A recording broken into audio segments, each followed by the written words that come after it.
ದೇವಿ ದೇವಿ ರೀ ಬಂದ್ರಾ ಬನ್ನಿ. ಎಲ್ಲಿ ಹುಡುಗರು ಯಾರು ಕಾಣಿಸ್ತಾ ಇಲ್ಲ, ಎಲ್ಗೋದ್ರು? ಇಲ್ಲೇ ಎಲ್ಲ ಊರ್ ನೋಡ್ಕೊ ಬತ್ತೀವಿ, ದೇವಸ್ಥಾನ ನೋಡ್ಕೊ ಬತ್ತೀವಿ, ದೇವ್ರ ಗುಡಿಗೆ ಹೋಗ್ ಬತ್ತೀವಿ ಅಂತ ಹೋದ್ರು ಕಣ್ರಿ. ಹೋಗ್ಬೇಡ್ರಿ ಅಂತ ಹೇಳಿದ್ರೆ ನನ್ ಮಾತೆ ಕೇಳ್ತಾ ಇಲ್ಲ. ಎದ್ರಕೊಂಡು ಎಷ್ಟ್ ದಿನ ಅಂತೇಳಿ ಮನೇಲೆ ಕುತ್ಕೊಂಡಿರಕ್ಕಾಗುತ್ತೆ, ಬೇಜಾರ್ ನಮ್ಗುನು. ಹೋಗ್ ಬತ್ತೀವಿ ಅಂತೇಳಿ ಹೋದ್ರು ಕಣ್ರಿ. ಕುತ್ಕೊಳ್ಳಿ. ಅಲ್ಲ, ಅವ್ರನ್ನ ಎಲ್ಗೂ ಕಳಿಸ್ಬೇಡ, ಮನೆ ಬಿಟ್ಟು ಮನೇಲೆ ಇಟ್ಕೋ ಒಂದ್ ಸ್ವಲ್ಪ ದಿನ ಅಂತ ಹೇಳಿದ್ರೆ ನನ್ ಮಾತೆ ಕೇಳಲ್ವಲ್ಲ ನೀನು? ಯಾಕೆ ಕಳಿಸ್ತೆ ನೀನು ಅವ್ರನ್ನ? ಈಗ ನಮ್ಮ ಮನೆಯವ್ರು ಯಾರಾದ್ರೂ ಅಲ್ಲಿ ಯಾರಾದ್ರೂ ಎದುರುಗಡೆ ಸಿಕ್ಕಿದ್ರೆ ದೊಡ್ಡ ಜಗಳನೇ ಆಗುತ್ತೆ. ಅದೆಲ್ಲ ಗೊತ್ತಿದ್ದು ಅವ್ರನ್ನ ಯಾಕೆ ಕಳಿಸ್ತೀಯ ನೀನು ಹೊರಗಡಿಕೆ? ಅಯ್ಯೋ ಏನು ಆಗಲ್ಲ ಬಿಡ್ರಿ, ಜಗಳ ಯಾಕಾಗುತ್ತೆ? ನಾವು ಎಷ್ಟ್ ದಿನ ಅಂತ ಹೇಳಿ ಮನೆ ಒಳಗೆ ಕುತ್ಕೊಂಡಿರೋದು ಹೇಳ್ರಿ. ಇಷ್ಟ್ ದಿನ ಅಂತನೂ ಮನೆ ಒಳಗೆ ಇದ್ವಿ, ನೀವ್ ಹೇಳಿದ್ರಿ ಅಂತಾನ. ಆಗ್ಲೇನೆ 5-6 ದಿವಸ ಆಯ್ತು ನಾವು ಬಂದು.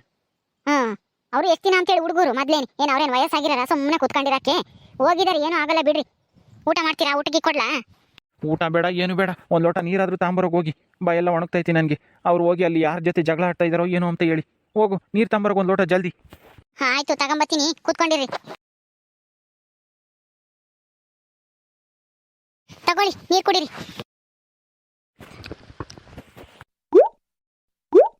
ಕೊಡಿಲಿ ರೀ. ತುಂಬಾ ಸುಸ್ತಾಗಿರಂಗಿದ್ದೀರಾ, ಉಂಬಕ್ಕಿ ಕೊಡ್ಲಾ? ಊಟ ಮಾಡ್ತೀರಾ ಒಂದಿಷ್ಟ ಅನ್ನ ಸಾರನ? ಊಟ ಬೇಡ, ಏನು ಬೇಡ. ಸದ್ಯ ಹೊರಕ್ಕೆ ಹೋಗಿರೋ ಮಕ್ಕಳು ಯಾರು ತಗೊಂಡು ಜಗಳ ಮಾಡ್ಕೊಂಡಂಗೆ ಸೀದಾ ಮನೆಗೆ ಬಂದ್ರೆ ಸಾಕು ಅನ್ನಂಗೆ ಆಗೈತೆ ನನಗೆ. ನಿನ್ನ ಊಟ ತಗೊಂಡು ಏನು ಮಾಡ್ತೀಯ? ಹುಡುಗರು ಬಂದ್ರು ನೋಡಿ. ಕಮಲಾ, ಕಾಂತ, ಬರ್ರೋ. ಎಲ್ಲಿಗೆ ಹೋಗಿದ್ರಿ? ಯಾಕಮ್ಮ ಸಪ್ಪಗಿದೀಯಾ? ಕಾಂತ, ಏನಾಯ್ತು? ಅಮ್ಮ, ದೇವಸ್ಥಾನಕ್ಕೆ ಹೋಗಿದ್ವಲ್ಲ, ಅಲ್ಲಿ ದೊಡ್ಡಮ್ಮನ ಮಗಳು ಸಿಕ್ಕಿದ್ರು. ಯಾರು? ನೇತ್ರಮ್ಮ ಸಿಕ್ಕಿದ್ಲಾ? ಅಯ್ಯೋ ದೇವ್ರೆ, ಜಗಳ ಮಾಡಿದ್ರಾ? ಅವಳೇನು ಸುಮ್ಮನೆ ಇರೋಳಲ್ಲ. ನೀವು ಅವಳು ಯಾಕೋ ಮಾತಾಡ್ಸಕ್ ಹೋಗಿದ್ರಿ? ನಿಮ್ಮನ್ನ ನೋಡಿರ್ಲಿಲ್ಲ ಅವಳು. ಮಾತಾಡ್ಸ್ದಂಗೆ ಸುಮ್ಮನೆ ಬರ್ಬೇಕು ತಾನೆ? ಅವಳು ಯಾಕೆ ಮಾತಾಡ್ಸಕ್ ಹೋಗಿದ್ರಿ ನೀವಿಬ್ರು? ಅಯ್ಯೋ ಅಪ್ಪ, ಸ್ವಲ್ಪ ಹೇಳೋವರೆಗೂ ಕೇಳು. ನಾವೇನೇನು ಅವ್ರನ್ನೇನು ಮಾತಾಡ್ಸಕ್ ಹೋಗ್ಲಿಲ್ಲ. ಅದು ಅವರು ಮತ್ತೆ ಅಕ್ಕನು ಒಂದೇ ಕಾಲೇಜ್ನಾಗೆ ಓದಿದ್ದಂತೆ, PUCನ. ಅವರು ಮತ್ತೆ ಇವರು ಫ್ರೆಂಡ್, ಅಕ್ಕ ಇನ್ನೋನು. ಏನೋ ನೇತ್ರನು ಕಮಲಾನು ಒಂದೇ ಕಾಲೇಜ್ನಾಗ ಓದಿದ್ದು? ಏನಮ್ಮ ಕಮಲಾ, ನಿನ್ ತಮ್ಮ ಹೇಳ್ತಾ ಇರೋದು ನಿಜನಾ? ನೇತ್ರನು ನೀನು ಮುಂಚೆಯಿಂದನೂ ಪರಿಚಯನಾ? ಅಯ್ಯೋ ದೇವ್ರೇ. ಹ್ಞೂ ಕಣಪ್ಪ, ನನಗೂ ಗೊತ್ತಿರ್ಲಿಲ್ಲ. ನೇತ್ರದು ಇದೇ ಊರೇ, ನೀನು ಅವಳಿಗೂ ಅಪ್ಪಯ್ಯನೇ ಅಂತಾನ. ಅಲ್ಲಿಗೆ ಹೋಗಿದ್ವಾ, ಅಲ್ಲಿ ಸಿಕ್ಕಿದ್ಲು ಅವಳು. ದೇವ್ರ ಹತ್ರ ಬೇಡ್ಕಮಕ್ ಬಂದಿದ್ಲು. ಅಕ್ಕ ಯಾಕೋ ಸಪ್ಪೋಗಿತ್ತು. ನಾನು ನೋಡಿದ ತಕ್ಷಣ ಗುರ್ತಿಡ್ದೆ. ನನ್ನ ಫ್ರೆಂಡು ನೇತ್ರ ಆಗ್ಯಾಳಲ್ಲ ಅಂತೇಳಿ ಮಾತಾಡಿಸ್ದೆ. ಆಮೇಲೆ ಮಾತಾಡ್ತಾನೆ ಅವಳು ಕೇಳಿದ್ಲು, ನೀವ್ ಯಾಕೆ ಈ ಊರಿಗೆ ಬಂದ್ರಿ ಅಂತಾನ. ಅವಾಗ ನಾನೆಲ್ಲ ಹೇಳ್ದೆ. ಆಗ ಗೊತ್ತಾಯ್ತು ನನಗೂ ನೇತ್ರಾಗೂ ನೀವೇ ಅಪ್ಪ ಅಂತಾನ. ಅದಕ್ಕೆ ಹೆಂಗೆ ಬಾಯಿಗೆ ಬಂದಂಗೆ ಬೈದ್ಬಿಟ್ಲು ಅವಳು ನೇತ್ರ. ನಮ್ಮನೆ ಹಾಳು ಮಾಡಿದ್ಯಾ, ನಮ್ಮನೆ ನೆಮ್ಮದಿ ಹಾಳು ಮಾಡಿದಿರಾ, ಊರ್ ಬಿಟ್ಟು ಅಲಗ್ರಿ, ಹಂಗೆ ಹಿಂಗೆ ಅಂತಾನ. ನಾನು ನೇತ್ರಾರ್ದಿದೆ ಊರು ಅಂತೇಳಿ ಗೊತ್ತಿರ್ಲಿಲ್ಲ, ಮರ್ತು ಬಿಟ್ಟಿದ್ದೆ. ಯಾವಾಗ್ಲೂ ಹೇಳಿದ್ಲು ಊರ ಹೆಸರು. ಇಷ್ಟು ವರ್ಷ ನಾನು ಯಾಕೆ ನೆನ್ಪಿಕೊಂಡಿರ್ಲಿ ಹೇಳು? ನನಗೇನು ಗೊತ್ತಿರ್ಲಿಲ್ಲ. ನೇತ್ರ ನೋಡಿ ನನಗೂ ಸಂತೋಷ ಆಯ್ತು, ನನ್ನ ಫ್ರೆಂಡು ಇದೇ ಊರೇ ಅಲ್ಲಪ್ಪ ಅಂತ ಹೇಳಿ. ಆದ್ರೆ ಅವಳು ನಿಮ್ಮ ಮಗಳೇ ಅಂತ ಕೇಳಿ ತುಂಬಾನೇ ಬೇಜಾರಾಗೋಯ್ತು. ಅಯ್ಯೋ, ನೀನು ಅವಳು ಜೊತೆಗೆ ಓದ್ದಾರ? ಹ್ಞೂ ಕಣಮ್ಮ, ಅವಳೇನೆ ನೇತ್ರ. ನಾನು ಹೇಳ್ತಿದ್ನಲ್ಲ, ತುಂಬಾ ಜಂಬ ಅವಳಿಗೆ, ಸಾವುಕಾರರು ಅಂತ ಹೇಳಿ ಅಂತಾನ. ಅವಾಗವಾಗ ಕಾಲೇಜ್ಗೆ ಹೋಗ್ಬೇಕಾದ್ರೆ ಅವಳು ನೇತ್ರ. ಹೌದಾ? ಅಯ್ಯೋ ದೇವ್ರೆ, ಇದೇನಪ್ಪ ಇದು ಹಿಂಗಾಗೋಯ್ತು? ನೋಡ್ರಿ, ಇಲ್ಲಿಗೆ ನೀವು ಬಂದಿದ್ರಿಂದ ಎಷ್ಟೆಲ್ಲ ಸಮಸ್ಯೆಗಳು ಉದ್ಭವ ಆಗ್ತಾ ಇದಾವೆ ಅಂತ ನನ್ನ ಮಾತು ಕೇಳಲಿಲ್ಲ ನೀವು. ಅಲ್ಲೇ ಇರಮ್ಮ, ನಿಮ್ಗೆ ಏನೇನು ವ್ಯವಸ್ಥೆ ಬೇಕು ಅದನ್ನೆಲ್ಲ ನಾನು ಮಾಡ್ಕೊಡ್ತೀನಿ ಅಂತಾನ ಹೇಳಿದ್ರೆ ಕೇಳಲಿಲ್ಲ. ನೀವಿಬ್ರು ಹಠ ಮಾಡಿ ಈ ಊರಿಗೆ ಬಂದ್ರಿ ನಿಮ್ಮ ಅಮ್ಮ ಇನ್ನು ಕರ್ಕೊಂಡು. ಈಗ ನೋಡಿ, ಅನುಭವಿಸ್ರಿ. ಏನಪ್ಪ ಹಿಂಗೆ ಹೇಳ್ತಾ ಇದ್ಯಾ? ಅನುಭವಿಸ್ರಿ ಅಂತಂದ್ರೆ ನಮ್ಗೇನಾದ್ರೂ ಗೊತ್ತಿತ್ತಾ? ಅವರೂ ಅಕ್ಕಗೆ ಫ್ರೆಂಡ್ ಆಗಬೇಕು, ಮುಂಚೆಯಿಂದನೂ ಪರಿಚಯ ಅಂತಾನ. ನಮಗೇನು ಗೊತ್ತಿತ್ತು ಹೇಳ್ರಿ? ಏನು ಗೊತ್ತಿರಲಿಲ್ಲ. ಗೊತ್ತಿಲ್ಲದೆ ಈ ಊರಿಗೆ ಬಂದ್ವಿ. ನೀವಂತೂ ನಾವು ಊರಾಗೆ ಎಲ್ಲೋ ತಿಂಗಳಿಗೋ 2 ತಿಂಗಳಿಗೋ ಒಂದ್ಸಲ ಬಂದು ಹೋಗ್ತಿದ್ರಿ. ನಾವು ಎಷ್ಟು ದಿನ ಅಂತೇಳಿ ಅದೇ ಊರಾಗಿರೋದು, ಅದಕ್ಕೆ ಬಂದ್ಬಿಟ್ವಿ. ಬಿಡ್ರಿ, ಇವಾಗ ಏನೂ ಆಗಿಲ್ಲ. ಆಗೋದೆಲ್ಲ ಒಳ್ಳೇದಕ್ಕೆ ಅನ್ಕೊಂಡು ಸುಮ್ಮನೆ ಆಗ್ಬೇಕು ಅಷ್ಟೇನೆ. ಎಷ್ಟು ವರ್ಷ ಅಂತೇಳಿ ಮುಚ್ಚಿಕ್ಕಾಗುತ್ತೆ ಈ ವಿಷಯನ? ಎಂದಾದ್ರೂ ಒಂದು ದಿವಸ ಹೊರಗೆ ಬರಲೇಬೇಕಾಗಿತ್ತು ತಾನೆ? ಬಿಡ್ರಿ, ಇವಾಗಲೇ ಗೊತ್ತಾಗೈತಲ್ಲ. ಇನ್ನು ಮುಂದಕ್ಕೆ ಹೋಗ್ತಾ ಸರಿಯಾಗುತ್ತೆ. ನೀವೇನು ಬೇಜಾರು ಮಾಡ್ಕೋಬೇಡ್ರಿ, ಎಲ್ಲ ಸರಿಯಾಗುತ್ತೆ. ಆಗುತ್ತೆ. ಅದು ಯಾವಾಗ ಸರಿಯಾಗುತ್ತೋ ಏನೋ, ನಿಮಗಿನ್ನ ಗೊತ್ತಿಲ್ಲ. ನನ್ನ ಹೆಂಡತಿ, ನನ್ನ ಮಗಳು, ಆಮೇಲೆ ನನ್ನ ತಂಗಿ ಬಗ್ಗೆನ. ಅವರು ತುಂಬ ಸಿಟ್ನರು, ಕೋಪಿಸ್ಟ್ರು. ಅವರು ಬಾಯಿಗೆ ಬಂದಂಗೆ ಮಾತಾಡ್ತಾರೆ. ಅವ್ರ ಹತ್ರ ಎಲ್ಲ ಬೈಸ್ಕೊಂಡು ಜೀವನ ಮಾಡೋಕ್ಕಾಗುತ್ತಾ ನೀವಿಲ್ಲಿ? ಯಾಕೆ ಬೈತಾರೆ? ಕೋಪಿಷ್ಟ ಆಗ್ಬಿಟ್ರೆ ನಮಗೂ ಸಿಟ್ಟು ಬರುತ್ತೆ, ಎಲ್ಲಾರ್ಗೂ ಸಿಟ್ಟು ಬರುತ್ತೆ. ಅಲ್ಲ ಏನೋ ನಮ್ಮಿಂದನ ಅವ್ರಿಗೆ ಅನ್ಯಾಯ ಆಗೈತಲ್ಲ ಅಂತೇಳಿ ನಾನು ಇಷ್ಟು ವರ್ಷ ಏನು ಮಾತಾಡದಲ್ಲೇ ಸುಮ್ಮನಿದ್ದೀನಿ. ಇನ್ಮೇಲೆ ನಾನು ಸುಮ್ಮನಿರಲ್ಲ. ನನ್ನ ಮಕ್ಕಳ ಬಗ್ಗೆ ಆಗಲಿ, ನನ್ನ ಬಗ್ಗೆ ಆಗಲಿ ಕೆಟ್ಟಾಗಿ ಮಾತಾಡೋದು, ಬಾಯಿಗೆ ಬಂದಂಗೆ ಬೈಯೋದು, ಊರ್ ಬಿಟ್ಟು ಹೋಗ್ರಿ ಅಂತ ಹೇಳಿ ಹೇಳೋದು, ಅದೆಲ್ಲ ಮಾಡಿದ್ರೆ ನಾನು ಸುಮ್ಮನಿರಲ್ಲ ಇನ್ಮೇಲೆ. ನಾನು ತಿರ್ಗಿಸಿ ಮಾತಾಡ್ತೀನಿ. ಅದೇನಾಗುತ್ತೋ ಹಾಗೆ ಬಿಡ್ಲಿ. ಅಯ್ಯೋ ದೇವಿ, ನೀನು ಈ ಮಕ್ಕಳು ಮಾತಾಡ್ದಂಗೆ ಮಾತಾಡ್ತಾ ಇದೆಯಲ್ಲಿ. ಸ್ವಲ್ಪ ತಾಳ್ಮೆ ಇರಬೇಕು. ಹೆಂಗ್ ಸಾದೊಳಗೆ ಇಷ್ಟೊಂದು ಸಿಟ್ಟು ಒಳ್ಳೇದಲ್ಲ. ನಾನು ಇಷ್ಟು ವರ್ಷ ತಾಳ್ಮೆಯಿಂದಾನೇ ಕಾದೆ. ನೀವು ಇವತ್ತು ಕರ್ಕೊಂಡು ಹೋಗ್ತೀರಾ, ಅವತ್ತು ಕರ್ಕೊಂಡು ಹೋಗ್ತೀರಾ, ನಮ್ಮನ್ನು ಎಲ್ಲಾರ್ಗು ಪರಿಚಯ ಮಾಡ್ಕೊಡ್ತೀರಾ ಅಂತ ಹೇಳಿ. ಆದ್ರೆ ನೀವು ಮಾತ್ರ ಕರ್ಕೊಂಡ್ ಬರ್ಲಿಲ್ಲ, ನಮ್ಗೆ ಯಾರಿಗೂ ಪರಿಚಯನೂ ಮಾಡಿಸ್ಲಿಲ್ಲ. ಅದಕ್ಕೆ ನಾವೇನೇ ನಮ್ಮ ಮಕ್ಕಳನ್ನು ಕರ್ಕೊಂಡು ಇಲ್ಲಿಗೆ ಬಂದ್ಬಿಟ್ವಿ ಅತ್ತ. ಇವ್ರೇನಾದ್ರೂ ಹಠ ಮಾಡ್ಲಿಲ್ಲ ಅಂತಂದ್ರೆ ನಾನು ಬರ್ತಿರ್ಲಿಲ್ಲ. ನನ್ನ ಮಕ್ಕಳು ಒಂದ್ ಸ್ವಲ್ಪ ಬುದ್ಧಿವಂತರಾಗಿರೋದಕ್ಕೆ ಸರಿ ಆಯ್ತು, ಇಲ್ದಿದ್ರೆ ನಾವಿನ್ನ ಅಲ್ಲೇ ಇರ್ಬೇಕಾಗಿತ್ತು. ಅಯ್ಯೋ ದೇವ್ರೇ, ನೀವು ನನ್ನ ಮಾತು ಕೇಳ್ತಾ ಇಲ್ಲ.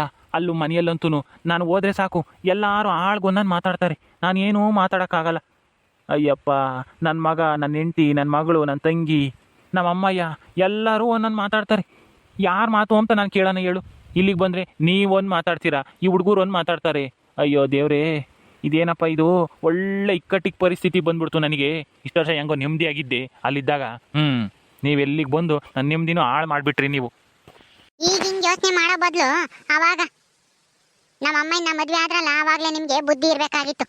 ಮದ್ವೆ ಆಗಿರೋನು ಇನ್ನೊಂದು ಮದ್ವೆ ಆಗಬಾರ್ದು ಅಂತಾನ. ಈಗ ಯೋಚನೆ ಮಾಡಿದ್ರೆ ಪಶ್ಚಾತ್ತಾಪ ಪಟ್ರೆ ಏನು ಬರಂಗೈತೆ? ನಿಮ್ಮಿಂದನ ನಾವ್ಯಾಕೆ ಕಷ್ಟ ಅನ್ಭವಿಸ್ಬೇಕು? ನಾವೇನು ತಪ್ಪು ಮಾಡಿದೀವಪ್ಪ, ನಾನು ನನ್ನ ತಮ್ಮನು. ಕಮಲಾ, ಬಾಯಿ ಮುತ್ಕೊಂಡು ನಿಂತ್ಕೊಂತ ಇಲ್ವ? ಏನು ಮಾತಾಡ್ತಾ ಇದ್ಯಾ? ಕಾಪಾಡ್ಕೊಂಡು ಬಾರಿಸ್ತೀನಿ ನೋಡು. ನಿಮ್ಮ ಅಪ್ಪನ ಎದುರಿಗೆ ಹಿಂಗೆಲ್ಲ ಮಾತಾಡ್ತೀಯಲ್ಲ, ಅವ್ರು ಮೊದಲೇ ಬೇಜಾರು ಮಾಡ್ಕೊಂಡಿದ್ದಾರೆ. ಅಲ್ಲಿ ನಿಮ್ಮ ದೊಡ್ಡಮ್ಮ ಆಮೇಲೆ ದೊಡ್ಡಮ್ಮನ ಮಕ್ಕಳು ಎಲ್ಲರೂ ಬಾಯಿ ಬಂದಂಗೆ ಮಾತಾಡ್ತಾರೆ ಅಂತೇಳಿ ಬೇಜಾರು ಮಾಡ್ಕೊಂಡಿದ್ರೆ ನೀನು ಹಿಂಗೆ ಮಾತಾಡ್ತೀಯಾ? ನಿಮಗೇನು ಗೊತ್ತು ನಾವು ಅವಾಗ ಮದುವೆ ಆಗೋ ಸಂದರ್ಭದಾಗ ಎಂಥ ಕಷ್ಟ ಬಂದಿತ್ತು, ಎಂಥ ಸಂದರ್ಭ ಇತ್ತು ಅಂತಾನೆ. ಈಗೇನು ಮಾತಾಡ್ತೀರಾ? ನಿಮಗೆ ಏನು ಗೊತ್ತಿಲ್ಲ, ಅದೆಲ್ಲ ಗೊತ್ತಿಲ್ಲ ಅಂದಮೇಲೆ ಮಾತಾಡಕ್ಕೆ ಹೋಗ್ಬಾರ್ದು. ಬಾಯಿ ಮುಚ್ಕೊಂಡು ನಿಂತ್ಕೊಳ್ರಿ. ಏನೇ ಕಷ್ಟ ಬಂದ್ರೂ ನಾನು ನಿಮ್ಮ ಅಪ್ಪ ಎದುರಿಸ್ತೀವಿ. ನೀವೇನು ಕಷ್ಟ ಅನುಭವಿಸ್ಬೇಕಾಗಿಲ್ಲ. ಹಿಂಗೆಲ್ಲ ಮಾತಾಡಿದ್ರೆ ಅಷ್ಟೇ ನೋಡು, ಬಾಯಿ ಮೇಕೆ ಒಂದು ಬಿಡ್ತೀನಿ. ಮಾತಾಡ್ತೀರಮ್ಮ, ಮಾತಾಡ್ತೀರಾ? ಯಾಕೆ ಹೇಳು? ನಿಮಗೇನು ಗೊತ್ತಿಲ್ಲ ನಮ್ಮ ಪರಿಸ್ಥಿತಿ ಏನು ಅಂತಾನೆ, ಅದಕ್ಕೆ ಹಿಂಗೆ ಮಾತಾಡ್ತೀರಾ? ನಿಮ್ದೇನು ತಪ್ಪಿಲ್ಲ ಬಿಡು, ನಮ್ಮದೇ ತಪ್ಪು, ಎಲ್ಲ ನನ್ನದೇ ತಪ್ಪು. ಕ್ಷಮಿಸ್ಬಿಡಪ್ಪ, ಏನೋ ಸಿಟ್ಟಲ್ಲಿ ಹಂಗೆ ಮಾತಾಡ್ಬಿಟ್ಟೆ, ಹಂಗೆ ಮಾತಾಡಬಾರ್ದಾಗಿತ್ತು. ಆಯಿತು ಬಿಡ್ರಿ, ಈಗ ನಾವು ತಪ್ಪು ಮಾಡಿ ಸಿಗಾಕೊಂಡಿದೀವಿ. ನೀವು ಮಾತಾಡ್ತೀರಾ? ಮಾತಾಡ್ರಿ, ಏನು ಮಾಡೋಕ್ಕಾಗುತ್ತೆ? ನೀವು ತಪ್ಪು ಮಾಡಿದಿರ ಅಂತ ನಾವು ಹೇಳ್ತಾ ಇಲ್ಲ. ಅಲ್ಲ, ಮತ್ತೆ ದೊಡ್ಡಮ್ಮ ಮತ್ತೆ ನೇತ್ರ ಮತ್ತೆ ಅಣ್ಣ ಅವರೆಲ್ಲ ಯಾಕೆ ನಮ್ಮನ್ನ ಅರ್ಥ ಮಾಡ್ಕೊಂತ ಇಲ್ಲ? ನಾವು ನಿಮ್ಮ ಮಕ್ಕಳೇ ಅಂತ ಅವ್ರಿಗೆ ಯಾಕೆ ಅನ್ನಿಸ್ತಾ ಇಲ್ಲ? ಆಳ್ಗೊಂದೊಂದು ಮಾತಾಡ್ತಾರೆ, ಒಬ್ಬೊಬ್ರು ಒಂದೊಂದು ಸಲ ಬಂದು ಜಗಳ ಮಾಡ್ತಾರೆ ನಮ್ಮ ಮೇಲೆ. ಮನೆ ಹತ್ರನೇ ಬಂದು ಜಗಳ ಮಾಡಿದ್ರು ಅವರು. ನಿಮ್ಮ ತಂಗಿ ಯಾರು, ಜಯಕ್ಕ, ಅವರು ನಿಮ್ಮ ಅತ್ತೆ ಕಣಮ್ಮ. ಜಯಕ್ಕ ಅಂತ ಅನ್ನಕ್ಕೆ ಹೋಗ್ಬೇಡ, ಜಯತ್ತೆ ಅಂತ ಕರಿ. ನಿನಗೂ ಅತ್ತೆನೇ ಆಗ್ಬೇಕು ಅವರು. ಆದ್ರೆ ನಾವ್ ಅತ್ತೆ ಅಂತ ಕರೆದ್ರೆ ಅವರು ಸಿಟ್ಟು ಮಾಡ್ಕೊಂತಾರಲ್ಲ, ಅದಕ್ಕೆ ಬೇಡ್ರಿ. ಇನ್ನೇನ್ ಮಾಡಕ್ಕಾಗುತ್ತೆ? ನಮಗೂ ಅವ್ರಿಗೂ ಏನು ಸಂಬಂಧ ಇಲ್ಲ ಅನ್ನಂಗೆ ಮಾತಾಡ್ತಾರಲ್ಲ ಅವರೆಲ್ಲರೂ. ನಾವ್ಯಾಕೆ ಅವ್ರನ್ನ ಅತ್ತೆ ಅಣ್ಣ ಅಂತ ಕರಿಬೇಕು? ನೋಡಮ್ಮ ಕಮಲಾ, ಸ್ವಲ್ಪ ದಿನ ಎಲ್ಲ ಸರಿಯಾಗೋವರೆಗೂ ನೀವಿಬ್ರು ತಾಳ್ಮೆಯಿಂದ ಇರಬೇಕು ಅಷ್ಟೇನೆ. ಯಾರ ತಗೋ ಜಗಳ ಮಾಡ್ಕೊಂಬಕ್ ಹೋಗ್ಬೇಡ್ರಿ. ಯಾರೇ ಒಂದು ಮಾತು ಅಂದ್ರೂ ನೀವು ಸುಮ್ಮನೆ ಇರಬೇಕು. ಏನು ಮಾತಾಡಕ್ ಹೋಗ್ಬಾರ್ದು. ಸಮಸ್ಯೆ ತಾನಾಗೆ ಸರಿಯಾಗುತ್ತೆ ದಿನ ಕಳೆದಂಗೆ. ನೀವು ಸಿಟ್ಟಿಗೆ ಬುದ್ಧಿ ಕೊಟ್ಟು ಏನೇನೋ ಮಾತಾಡಿ ಅಪ್ಪಗೆ ಮನ್ಸಿಗೆ ಬೇಜಾರಾಗಂಗೆ ಮಾಡಬೇಡ್ರಿ ನೀವಿಬ್ರು. ಅಲ್ಲೂ ಬೇಜಾರು ಇಲ್ಲೂ ಬೇಜಾರು ಅಂತಂದ್ರೆ ಅವ್ರು ಎಲ್ಲಿಗೆ ಹೋಗ್ಬೇಕು ಹೇಳು? ಈಗ ನೋಡಿದ್ರೆ ನೇತ್ರಮ್ಮನು ನೀನು ಒಂದೇ ಕಾಲೇಜ್ನಾಗ ಓದ್ತಿದ್ವಿ ಅಂತ ಹೇಳ್ತಾ ಇದೀಯಾ. ಅಯ್ಯೋ, ನಮ್ಮ ನೇತ್ರಮ್ಮ ಎಷ್ಟು ಬೇಜಾರು ಮಾಡ್ಕೊಂಡಿರ್ತಾಳೋ, ಎಷ್ಟು ಸಿಟ್ಟು ಮಾಡ್ಕೊಂಡಿರ್ತಾಳೋ ಈಗ ನನ್ನ ಮ್ಯಾಲೆ ಅನ್ನಂಗೆ ಆಗೈತಿ. ಈಗ ಮನೆಗೆ ಹೋಗಕ್ಕೆ ಒಂಥರ ಬೈವದಂಗೆ ಆಗ್ತೈತಿ. ಯಾರು ಏನು ಮಾತಾಡ್ತಾರಪ್ಪ, ಯಾರು ಏನು ಬೈತಾರೋ ಅನ್ನಂಗೆ. ಆ ಮನೆಗೆ ಹೋಗ್ಲೇಬೇಡಿ ಅಪ್ಪ, ನೀವು ಇಲ್ಲೇ ಇರ್ರಿ ನಮ್ಮ ಜೊತೆನೆ. ಇನ್ಮೇಲೆ ನಾವಿದೀವಲ್ಲ ನಿಮಗೆ. ಇದೆಯಾ, ಆದರೆ ನನಗೆ ಇನ್ನೊಂದು ಸಂಸಾರನೂ ಐತಲ್ಲ. ಅಲ್ಲಿಗೆ ಹೋಗ್ಲಿಲ್ಲ ಅಂತಂದರೆ ಯಾರಾದರೂ ಮಕ್ಕಳಿಗೆ ಅಲ್ವಾ, ಅವ್ರನ್ನೂ ನೋಡ್ಕೋಬೇಕು, ನಿಮ್ಮನ್ನು ನೋಡ್ಕೊತೀನಿ ನಾನು. ಏನು ಯೋಚನೆ ಮಾಡಬೇಡ್ರಿ. ದೇವಿ, ಇವ್ರು ಊಟ ಮಾಡಿಲ್ಲ ಅಂದರೆ ಊಟಕ್ಕೆ ತಂದಿಕ್ಕು, ಉಂಡು ಮನೆ ಕಂಬ್ಲಿ. ಕುತ್ಕೊಳ್ಳಮ್ಮ ಕಮಲಾ, ಕಾಂತ ಕುತ್ಕೊಳ್ರ, ಊಟಕ್ಕೆ ಇಕ್ಕಂಬಂದು ಕೊಡ್ತೀನಿ ರೀ. ನಿಮ್ಗೂ ಇಕ್ಕಂಬಂದು ಕೊಡ್ಲಾ? ತಗೊಂಬಾರಮ್ಮ, ಅಪ್ಪನೂ ಊಟ ಮಾಡಿರಲ್ಲ ಪಾಪ, ಬೇಜಾರು ಮಾಡ್ಕೊಂಡು. ಅವರು ನಮ್ಮ ಜೊತೆಗೆ ಕುತ್ಕೊಂಡು ಊಟ ಮಾಡ್ತಾರೆ. ಇಕ್ಕಂಬ, ಎಲ್ಲರೂ ಊಟ ಮಾಡೋಣ. ಸರಿ ಆಯ್ತಮ್ಮ, ಕುತ್ಕೊಳ್ರಿ, ಇಕ್ಕ ಬರ್ತೀನಿ. ಅಪ್ಪ, ನನ್ನಿಂದ ನಿಮ್ಗೇನಾದ್ರೂ ಬೇಜಾರಾಗಿದ್ರೆ ದಯವಿಟ್ಟು ನಾನು ಕ್ಷಮಿಸ್ಬಿಡಪ್ಪ. ಏನೋ ನನಗೆ ಸಿಟ್ಟು ಬಂದ್ಬಿಡ್ತು, ಅದಕ್ಕೆ ಹಂಗೆಲ್ಲ ಮಾತಾಡ್ಬಿಟ್ಟೆ. ನಿಮ್ಮನ್ನು ಅರ್ಥ ಮಾಡ್ಕೊಳ್ಳಿಲ್ಲ. ದಯವಿಟ್ಟು ನನ್ನ ಕ್ಷಮಿಸ್ಬಿಡಪ್ಪ. ಆಯಿತು ಬಿಡಮ್ಮ, ಇನ್ನೇನು ಮಾಡೋಕ್ಕಾಗುತ್ತೆ? ನಾವು ಮಾಡಿರೋದು ತಪ್ಪೇನೆ, ಏನು ಮಾಡೋಕ್ಕಾಗಲ್ಲ. ನಮ್ಮ ತಪ್ಪಿಂದ ನೀವು ನೋವು ಅನುಭವಿಸ್ತಾ ಇದ್ದೀರಾ. ಈಗ ಯಾರನ್ನೂ ಏನು ಅಂಬಕ್ಕಾಗಲ್ಲ. ಹೋಗ್ಲಿ ಬಿಡು, ನೀನೇನು ಬೇಜಾರು ಮಾಡ್ಕೋಬೇಡ. ಓಕೆ ಸ್ನೇಹಿತರೆ, ಈ ವಿಡಿಯೋನ ಇಲ್ಲಿ ಮುಗಿಸ್ತಾ ಇದ್ದೀವಿ. ಈ ಕಥೆ ಇನ್ನು ಮುಂದುವರಿಯುತ್ತೆ. ನಿಮ್ಮೆಲ್ಲರಿಗೂ ಈ ವಿಡಿಯೋ ಇಷ್ಟ ಆದರೆ ಲೈಕ್ ಮಾಡಿ, ಶೇರ್ ಮಾಡಿರಿ. ಇನ್ನೂ ಯಾರ್ಯಾರು ನಮ್ಮ ಚಾನಲ್ ಸಬ್ಸ್ಕ್ರೈಬ್ ಮಾಡ್ಕೊಂಡಿಲ್ಲ ದಯವಿಟ್ಟು ಸಬ್ಸ್ಕ್ರೈಬ್ ಮಾಡ್ಕೊಡ್ರಿ. ಮುಂದಿನ ವಿಡಿಯೋದಲ್ಲಿ ಸಿಗ್ತೀವಿ. ನಮಸ್ಕಾರ.